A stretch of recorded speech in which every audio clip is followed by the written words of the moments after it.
What's going on, everybody? This is Gary from Dixie Overland, and I wanted to make a quick video today about going to Walmart and making a first aid kit on a budget. Now, I'll say this right off the bat, this isn't going to be one of your level 3 trauma kits. This is basically going to be something that you can use out there on the trail when off-roading just in case something happens to you.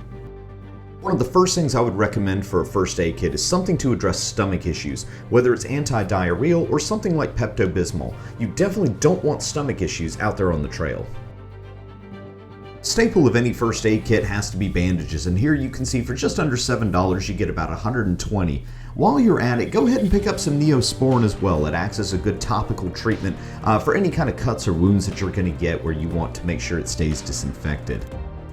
If you have a cut or a scrape that maybe requires something a little bit bigger than a bandage, this roll gauze is great for being able to dress wounds, and these gauze pads also serve the same purpose. Make sure you go ahead and grab some tape to be able to secure that down and to be able to change out those dressings when needed. As off-roaders, you know we're always stepping on rocks, stepping over tree stumps, tree limbs, etc. Having a good self-adhering wrap in case anybody twists an ankle is a great item to have. Anyone who spends time in the woods knows how important it is to have some kind of anti-itch cream or something to take care of those pesky mosquito bites. I'd say nothing can ruin a trip more than just being eaten up by bugs, so make sure you put something in your kit to be able to address that. If you or someone you know suffers from allergies, or sometimes you're exploring a new area and you don't know what you're allergic to yet, having some allergy medication in your kit is going to be a lifesaver. So I have a theory that ibuprofen can fix most aches and pains, and for 100 tablets at less than $2, this has to be part of your kit. And if you or someone in your party can't take ibuprofen, then Tylenol is a good alternative. 24 gel caps for $2, it's worth it to put it in your kit.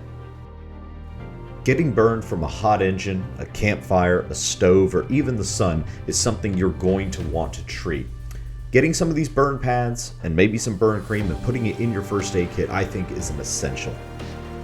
If you've ever had a splinter in your finger, you know how irritating it can be and how you wish that you had some tweezers to pull it out. For a couple of bucks, this is something you should definitely add to your kit.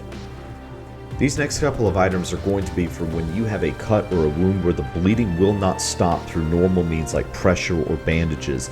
The Bleed Stop is a powder that you can put into the wound which will start to coagulate the blood and therefore stop the bleeding. Then of course the large surgical dressing after that to make sure you keep it covered. This is going to be one of those things where if you are in a situation where someone is bleeding very heavily, this product could save their life. And of course you're going to want to have something to put it in.